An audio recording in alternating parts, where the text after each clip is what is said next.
Salam qayrindishim.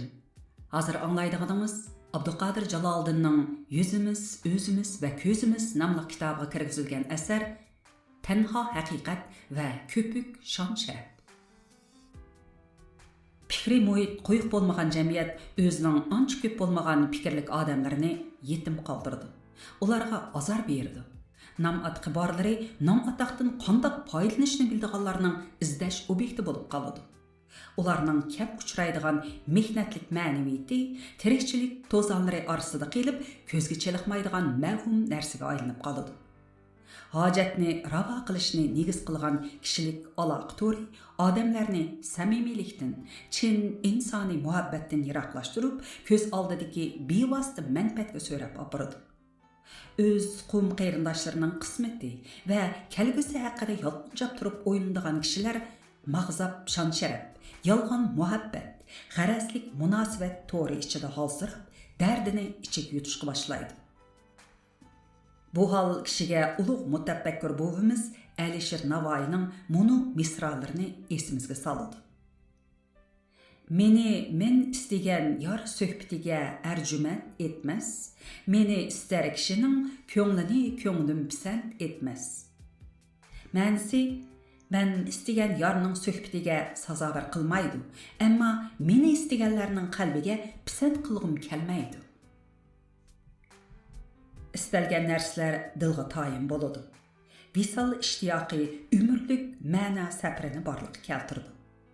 Istalgan yor shoir o'zila his qila oladigan siymo bo'lib, shoir qalamidan tug'ilgan misralarni ashu siymoning g'oyibi qudratidan topgan ilhomning ko'langusi deyishga bo'ladi. Undaqda ma'naviylik yoki mohiyat izlagan odam moddiy tama g'ovg'olari ichiga g'arq qilinganda uningda qanday hol yuz berishi mumkin? Tanholik va g'ayriblik insonlarni haqiqiy so'ygan barliq kishilarning o'rtaq taqdiri. Qaysi payg'ambar, qaysi dohi, qaysi qahramon, qaysi g'ururliq fikr odami g'ayriblik dashtida azoblanmagan. Ko'p sondagi kishi o'zlarining kichikina aqli bilan ularning g'alabasidan keyin so'ygan. Lekin chinliqning kelgusidagi qudratini boldir sezalaydigan zakiylar hamon mavjud bo'lib turadi. Kelgusining javhari ashu donalarning tabiati, fikri talqinlariga yoshiringan bo'ladi. Har bir tarixiy burilishning yiltizi bid'atga qarshi isyonkorlikda yetiladi. O'zining zamondoshlari qabul qila olmaydigan odamlarning tanholigi naqadar qayg'uli. Yangi ideyadagi kishilar ko'p holda surgundagi partizanga o'xshab ketadi. Ular o'zlarining jarohatini o'zlari amlashga, o'zlarining sunuqini o'zlari tingishga majbur. Bozor davri kishilarning nafsini tezlik bilan ulg'aytib etdi. Kishilar beyish uchun qimmat qarash va axloqqa yotadigan taraflarini tuzuk o'ylanmayla do'g'i tikib etdi. Boy odamlar o'zlarining ma'naviy bechorligini bargan sari oshkorladi. Binolarni, san'at asarlarini, sayohat nuqtalarini, kiyim-kechaklarni, hatto odamning qiyofati, choch pasollarini asli manbaga taqlid qilgan kopiyalash bozor davrining bir oloyligi bo'ldi. Bozor bilan huquq o'zlarining sherikchiligini yoshirun yoki oshkora holda davomlashtirib, rasmiy so'rovlardagi iboralarmi kopiyalangan holda aytilib, mexanik kopiya hamma yerda umumlashdi. Bir odamning tanholigi agar haqqoniyatga vakillik qila oladigan xususiyatga ega bo'lsa, bundaq tanholikdan qo'rqishning hojati yo'q. U hamon suzuk fikrlarning bo'liq bo'la oladi. Uning iqillari o'ziga xos hayotlik giyohlarini sug'urib tura oladi. Men boshqalarning orasidagi odam. Tanholigimning manbasi dal boshqalarning kuchlik g'idiqlashi ichida o'ziga aylanadi. Jamiyatdan mustasno holdagi tanholikning ichi qo'p-qo'riq bo'ladi. Tanholigim toza kuchayganda o'zim bilan o'zim mungdishiman. Ruhim har xil o'zlikning so'zlashalaydigan sahnasiga aylanadi. Bundaq vaqtda o'z vujudimdagi chilliqdan huzurlanib ketaman. Vafosiz kishilik munosabatning to'ridan yiroq turgan o'zimdan xeyli rozi bo'lib qolaman. Shu topda o'zim bilan o'zimning bir qapas paranglashqisi keldi. Paranglashayotgan bu ikki o'zlikimga A va B deb nom beray. Bu kunlarda ko'pchilikning samiga bir narsa ko'rsatgim yo'q. Zamonning xulq alfozini obdan hazm qilg'im bor. Bo'pti. Yana bir qatim tavakkul qilay. Ishlarni dumladim. Telefonlarni uzdim. O'zimni varaqlashga boshladim. Quloq solsam, ikki o'zligim suhbatlashayotgan edi. A. Shon sharafga qiziqamsan? B. Yo'q deyolmasam kerak. A. Sen ozroq shon sharafga erishganda qilamsan? B. Shundoq. A. Uningdan baxt his qila oldingmi? B. Yo'q, baxt his qila olmadim. Aksicha azob his qildim. A. Bu nima deganing? B.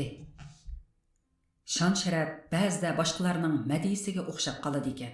Boshqalar sana bir narsa bersa, esilib olishi mumkin. Har kimning bergini uning ma'naviyatidagi haqiqat bilan munosabatlik. Sening erishgining berguchining sifatiga loyiq narsa bo'lib chiqadi. Avam mavhum bir hukm.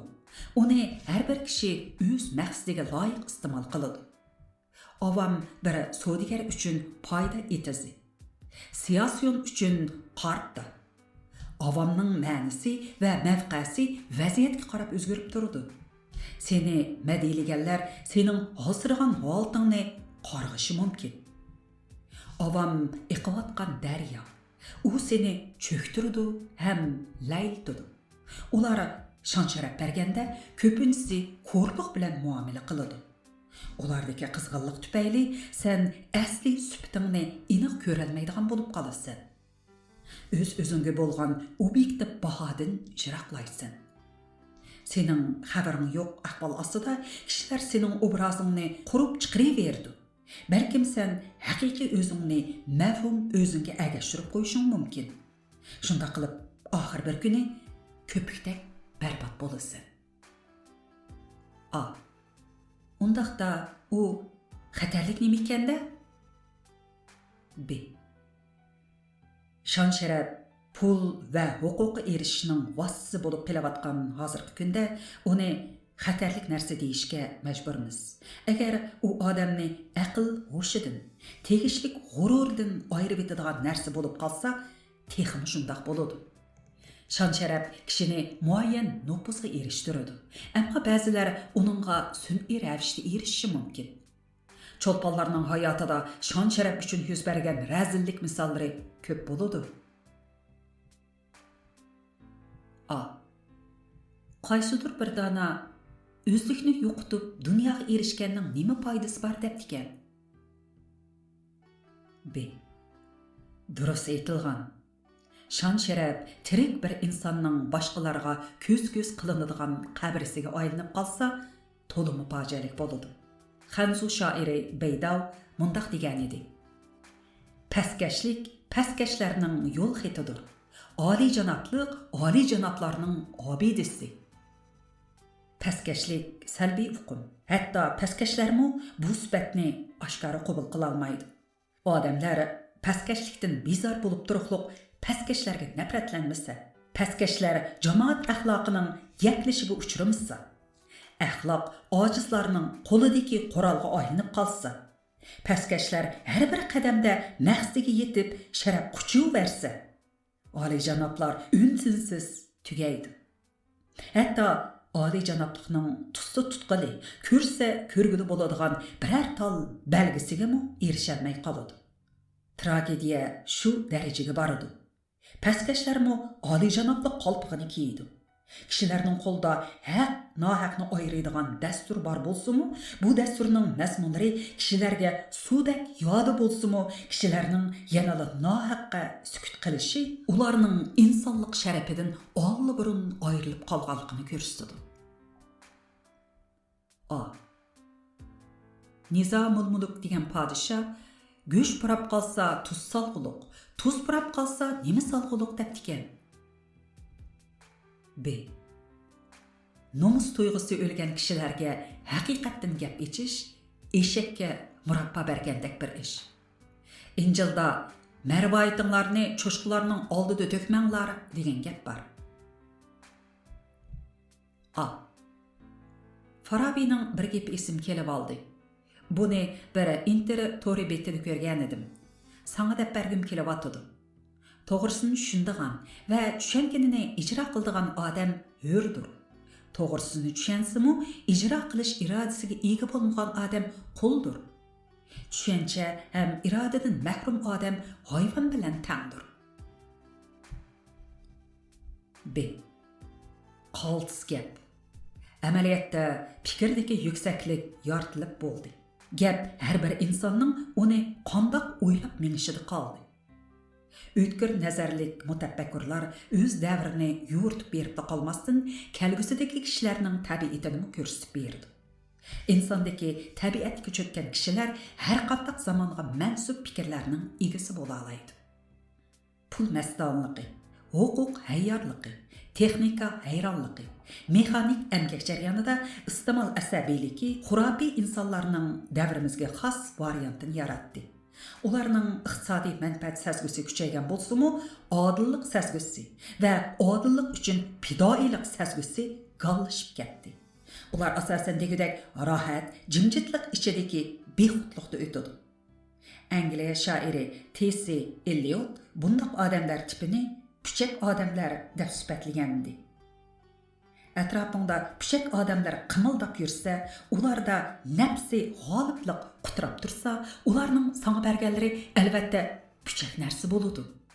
Ular sana olim, mutafakkur, adib degandek nom atoqlarni berib qo'yib, har qanday odamgarchilik, diyonat, axloq, fazilat, fidokorliklarni sendan kutadi. Ular hech nimasi yo'q shon-sharafni bo'yniga esib qo'yib, sendan o'zining qo'lidan kelmaydigan komil insonlikni, axloqiy qurbonlikni talab qiladi. Sen ular bergan shon-sharafga mahkum bo'lib, kishilik turmushdagi ozoda harakatingdan, shaxsiy tanlashingdan, oddiylikdagi huzuringdan ayrilib qolasan. A. Shon-sharafga erishgandan keyin uning qo'pqurq narsa ekanligini bilib qilish odamni to'liq umidsizlantiradi. Qaraganda sen nom atoqdan sesiqga kirgandek turasan. B. Shon-sharaf odamning tabiatiga xo'sh yoqadi. Dastlabda u sana munosib izzat va g'urur elib keladi. U bek ishib ketsa, seni g'ofillashtirib, o'z qimmatingni boshqalarning lafzi orqali muayyanlashtiradigan bo'lib qolasan. Senda bora-bora muayyan yuz va obro'y qarashi shakllanadi. Yuzingni ko'zir qilib, boylik va mansabga erishging keladi. A. Sen shon-sharafingni mark qilib, boylikka erishganlardan sanalamsan. B. Yo'q, hargiz undaq emas. Garcia Marquez do'stlarimning meni uzoqroq yaxshi ko'rish uchun yeziqchilik qilaman debdikan. Bu gapdan muhabbat purab turadi. Biroq nadonlarning muhabbatidan Xudo panoh bersin. Oz bo'lsa-mu, haqqoniyatni tushunadigan do'sting bo'lsa bo'ldi. Shon-sharaf perismanligi meni qalamga havaskor qilgan bo'lsa kerak. Lekin keyincha men ochiqlarim va g'omlarimni o'rtoqlash uchun yozdigan bo'lib qoldim. Qo'pqurq shon-sharaf ishikimni chekishga boshladi. Ishini ochgandan keyin men uning bandasiga aylanib qelyapman. Men buni hech qachon istagan emas. Nom atoq va shon-sharaf ularning farqi bor albatta. Lekin zamonimiz kishilari ularni o'xshash narsa qilib etdi. Kishilar sening nom atoqingning oldida qo'l bog'lab turishib, seni avliyo qilib qo'ydi. Sen avliyo bo'lolmay azoblanasan. Kishilar ondan seni so'kishga boshlaydi. Mening hayotimni barliq normal insonning hayotiga o'xshaydi. Men oilamni beqish uchun xizmat qilaman. Yig'inga qatnashaman. Oilamning yuzi va odamgarchilik uchun to'yga boraman. Nazirga boraman. Yegan tuzim uchun tuz beraman. Bu jihatdagi hojatlarim va sarfiyotlarim boshqalar bilan o'xshash, balki vaqt va energiya sarfiyotlarim ko'proq. Men yuqoriqlarni ijro qilib bo'lib, kitob ko'raman, tahlil qilaman, ko'zitaman va yozaman. Yazıqçılıq az tola nam ataqqa eriştirgen bolsumu, bu nam ataq meni kişiler oylagandek tapavetga eriştirgeni yo'q. Aksicha u meni o'z iskanjisida sun'iy fazilat burchiga so'ravatdi. Tabiatimda yo'q narsalar qo'limdan kelmaydi. Men yozaman. Maqsadim kishilarning o'zi va o'zgalar haqida o'ylanib ko'rishiga ozroq bo'lsa-mu turtki bo'lish, hech bo'lmaganda fikrlarimni ifodalash yuksakligida sinoq qilib beqish. A. Sening ulug'liqning tamoyili yo'qmi? B. Mavjudligimda ulug'liqning hikmati bor. Men ulug' bir qudratning irodasidan keldim. Shundaq ekan, ulug'liq qo'limdan kelmaydi. Ulug'liq izlash insoniy fazilat emas. Tarixdagi ulug'liq izlagan dohiylar chokinlashib ketdi. İnsanda ulug'liqni ko'tarib yuraligidek iqtidor mavjud emas. Uningda faqat ulug'liqning ba'zi sifatlari bo'ladi xolos. A. Demakchi bo'lganim B. Kunlarning birida biror natijaga erishish nasib bo'lsa, u dal oddiyliqimdagi xislatlardan kelgan meva bo'lib hisoblanadi. Bu yerdagi natija kishilarning baholashidan o'tgan natija bo'lishi mumkin. Lekin yana mundaq bir ulug' natijami bor. Kishilar uni o'z vaqtida muayyanlashtira olmaydi yoki kishilar uni ko'rib yetishga muvaffaq bo'la olmaydi. Birov yo'ldagi bir aynak parchasini elib bu yo'ldan o'tadigan bir bola ashu aynak parchasiga dastlab solgan bo'lsa, putining muhim qon tomiri kesilib, bola ko'p haraj tortishi mumkin edi. Birov yo'ldagi avraz eg'izini etib qo'yganligi uchun yana biri qazoqdan saqit bo'lib qolishi mumkin. Bundaq fazilatlarning natijasini insonlar ko'rib yetishga ojiz keladi. Maxfiy berilgan zakat yoki maxfiy qilingan ehsonni qaysi inson baholay oladi? Odamlar faqat ko'rgan ham aql yetgan ishlarni baholay oladi. Hadis shariflarda boshqalarga ko'rsatilgan xush chiroy va aytilgan yaxshi so'zlar sadiqa deb ko'rsatilgan. İnsanlar xolis tus olgan yaxshiliklar keltirgan katta natijalarni baholashga ojiz keladi. Chunki xolislikda davron bo'lmaydi. Ular faqat gul, orden, mukofot puli, chavaklar orasidagi natijalarni ko'radi. Tarixning sahifasi donliq imperatorlar, siyosiyonlar va qo'mondonlar uchun ochirtilgan bo'ladi. Shular uchun jinini taqdim qilgan oddiy bir askarni hech kim bilmaydi. Bu ma'nodan aytganda shon sharaf oddiylikdagi haqiqatni to'sib qo'ydigan adolatsiz pardaga o'xshab ketadi. Boshqa birining shon sharafi yana birining haqiqatiga soya tushirib qo'yishi mumkin. Yaxshilikni mukofot va o'rdan uchun qiladigan odamlarning shon sharafi ustida chin vijdon ham axloqiy mas'uliyat nuqtasini o'ylab baqsaq, qanday xulosaga erishishimiz mumkin? O'qituvchilik hayotimni olsam, darsimning qimmatiga soatlik miqdor bo'yicha baho berildi. Bu jihatda qilgan aqidalarim faqat uni bilguchi bir qancha o'quvchiga tayin ish bo'lib qoldi. Odamiyat ruhi navoda tor xilvatlarda yashaydigan narsaga aylanib qolsa, biz davatgan madaniyat olli-burun po'rilishib ketgan daraxtga aylanib qolgan bo'ladi. A. Seningcha shon sharaf nimani o'lcham qilish kerak? B. Shon sharaf tuyg'usi kishilarning faoliyatidagi aktivlikni kafolatlantiradi. Shunga uningdan ziyoda kechish ham uningga ziyoda intilishning har ikkisi pozitsiyamizdagi radikallikni keltirib chiqaradi. Meningcha shon sharaf insonning qimmatini o'lcham qilish kerak. Navoda biri menga mening qimmatimni sundiradigan shon sharafni tanlasa, men uningdan nafratlanaman. A. Sening shon sharafni qalqon qilib yashashing yo'qmi? B. Mening fazilatim va qadr qimmatimni bilmaganlar menga yarashadigan shon sharafni hargiz bera olmaydi. Ular mening savallikimni ko'rganda o'zlari bergan oshu shon sharafni men uchun sirtmoqqa aylantiradi. A.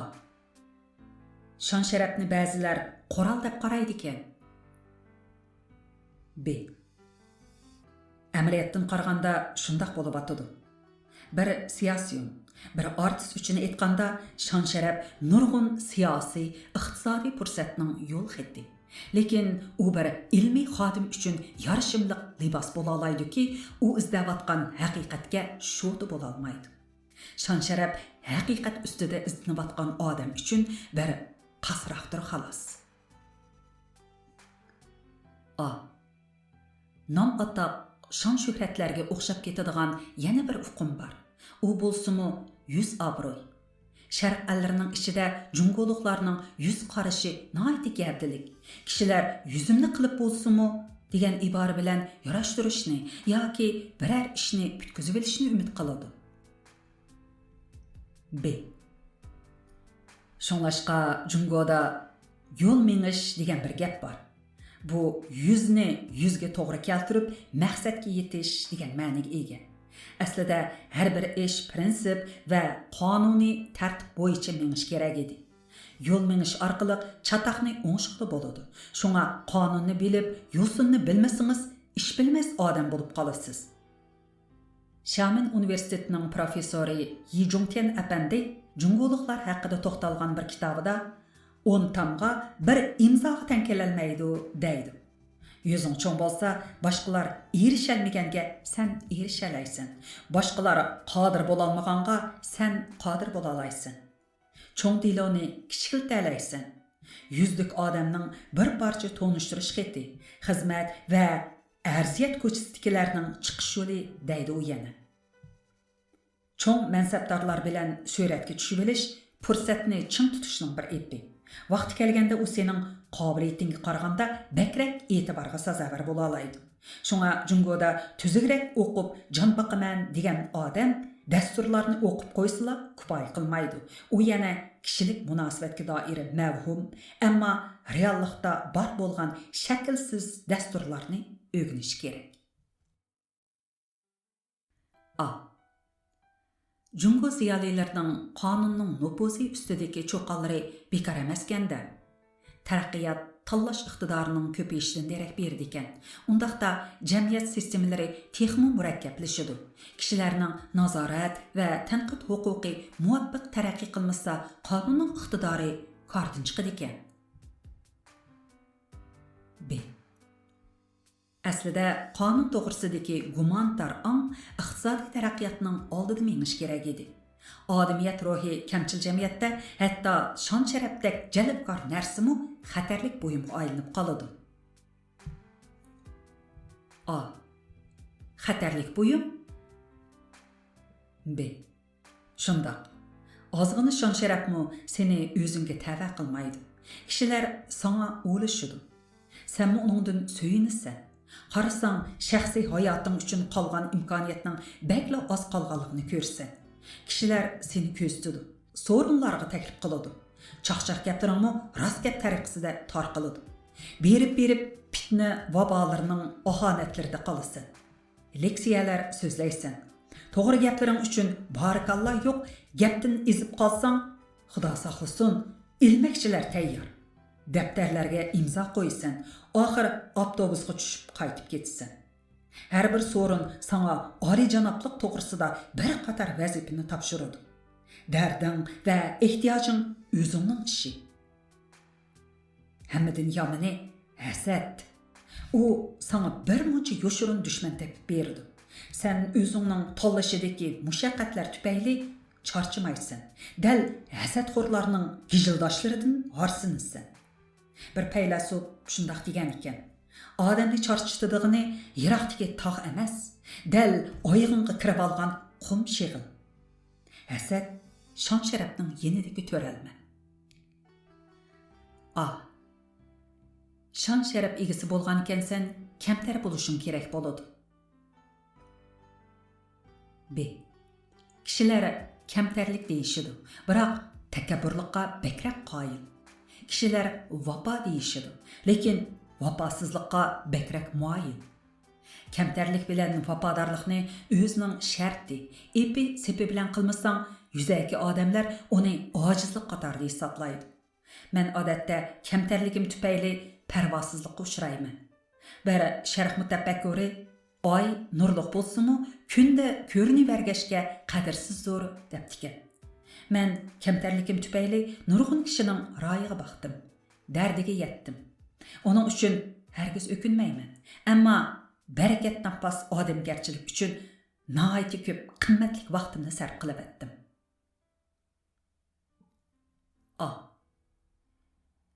Şinjan Xalq Nashriyatining boshlig'i Abdurahmon Abay aka Abdurim O'tkir apandining bir qancha pushaymini haqida so'zlab bergan edi. Ömrümning 3dan 2 qismi ulfatchilik uchun sarf bo'ldi deb o'ylayman. Shu vaqtlarni tejiyaligan bo'lsam, 6 tumliq umr aslimamni yezib bitkazalgan bo'latdim debdikan o'zat. Demisimi O'tkir apandining hayoti 20-asr Uyg'ur hayotidagi nurg'un zo'r tarixiy voqea va tarixiy shaxsga shohid hayot edi. Agar u 6 tomliq aslimasini o'qirmanlar bilan yuz ko'rishtira olgan bo'lsa, tarix xazinamiz xeyli beyib qoladi. B. İbrahim Mutdi, Uyg'ur Sayrani qatarliq arboblarmi ajoyib jiq ish, tarixiy qismatni ko'rgan odamlar. Ulardanmi qimmatlik umr aslimalari chiqadi. Bugungi dunyoda aslima tusidagi tarixlar texmi diqqatga sazovor bo'lmoqda. Hamma odamni rozi qilaman deb oldirash yurib, oxiri qarg'a kelmaydigan odamga aylanib qolsang, kishilar seni ko'zga ilmaydi-ki, hargizmi biz uchun to'lagan badal deb o'ylamaydi. Burun donqi po'r ketgan bir mo'tvar o'tgan ekan. Uning ixlosmanlari uni hamisha ziyorat qilib turdi ekan. Ziyoratchilar qaytishida mo'tvardan tabarruk uchun bir taldan soqol so'raydi ekan. Mo'tvar ularning royiga biqib soqolidan yulib berdi ekan. Shunda qilib yillarning o'tishi bilan mo'tvar ko'siga aylanib qopdi. Uni yo'qlaydigan ixlosmanlarning oyig'i uzilibdi. B. Sening to'hbangni haqiqiy xotirlikchi kim? Buni yaxshi tushunsang, ajrni nega qilishni bilgan bo'lsin. O'zi suygan kishining vaqtini so'ydigan jamoat axloqi atrofimizdagi kishilarda darhol yetilmiki lozim. Bo'lmasa, namratlik ichida tunchiqib o'limiz. B. Aslida boshqalarning vaqtiga chiqilish o'g'irlik kabi jinoyatdir. Biz buni to'nib yetadigan madaniyatlik darajasiga texi bormidik. Xo'sh, o'z ixlosmanlaringga nimalarni deging bor? B. Men bir umr namratlikda yashab, bugungi kunda asarlari eng qimmatbahoda setilayotgan Gollandiya rassomi Van Goghning so'zini naql keltiray deyapman. Men har qanday yaxshi ish bilan qori yo'q, xatarlik odam bo'lib qolishni xohlamayman. Men qiyinchilik ichida to'xtamay izlanayotgan odamman. Xizmatim uchun xotirjam muhitga ham kishilarning hesdoshligiga muhtojman. Qizg'inlik va hesdoshlikqa o'zing tashna bo'lgan muhabbatga erisholmasang qanday qilasan? B. Hasrat va xafaganlikda o'tmakdan boshqa ilojim yo'q. Taqdirim ichida yo'l tepishim kerak. Shan sharafning mazmuni sening zamondoshlaringga beqib bo'ladi ekanda. B. Haqiqat ishtiyoqidan huzur ola olsang, yolg'izlik ruhingni sindira olmaydi. Haqiqat oshnolari hamon chiqadi. 2008-yil 2-yanvar Urumchi. Abduqadir Jaloliddinning bu maqolasini unga elishdan biroz ilgari bir do'stim Abduqadir Jaloliddinning bir parcha she'rini yo'llabdi. Bu she'rni ayt yaxshi ko'rdim. Shunga bu maqolaning keyniga bu she'rni o'qib qo'shib qo'yishni muvofiq ko'rdim. Muhabbatning zo'ravonligi. Seg'ing'im yo'q hech kimni. Lekin seg'inmay turolmayman biror kimni. Taş yürek bir əbləx bulğum kelidi, yumşatdı kelib biri avazımni. Aq ətdirgülge qarlıhaş izhar qıpdı söygüsini. Dəbdi aq ətdirgül Qızılğa aylandırsan aqlığımni, söyətdim razı bolup şunda seni. Qarlığaş uçup kelip ettir gülge, yıqıptı vücudini tikinige. Qanlıq bir şeirlikdə qızıl qanlar, köçüptü ettir gülnün jürikiga. Ettirgül hay berelmey öz-özige, qarısa qarlığaşның көзләрегә. Кетіпті у ғуа өлім түшлерге. Мәйін бірі titrəkdə qalğan şu gül, uqtıralmay qıp-qızıl yalğızlıqni, tozub ketdi səhərnin cimcitliqida. Nechün muhabbetning şərti bunca yavuz, bulup qalsan biriga aşık, yo'qitib qo'yasan mag'rurliqingni. Mikrofon oldida Nuriya Rahman. Maqolaga kirishtirgan musiqani Dilfuraz G'ani ishlagan. 2019-yil 10 oyning 25 kuni Janbat unga elindi.